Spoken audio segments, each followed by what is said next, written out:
Bakambi babikolo bya Sadek bakutana ki utolobi loleki na Kinshasa basakoli ete bazali na bondeko na ekolo Congo démocratique pe bakani kosolola na kalaka mokonzi ya ONU na maimatali bozangi bokengi na ese ekolo Congo démocratique na sanza ya Libwa na Conseil ya sécurité ya Nations Unies na New York.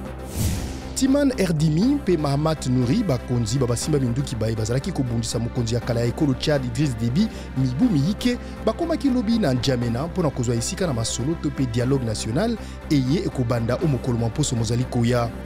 Ekolo Mali ekomeli Conseil ya sécurité ya ONU mpona kofunda ekolo France na kopesaka maboko mpe mandoki ya ndenge na ndenge na badongolo miso to pe ba djihadiste mpona kobundisa ekolo Mali. Na ekolo Nigeria, basali ba centrale ya lotiliki ya monene ya ekolo eye bakati mosala na bango lobi loleki pona kosenga ete basali banso bakala ba bakenda pension bazwa lifuta na bango bokati mosala moye bosali ete mboka mobimba mozala na molili.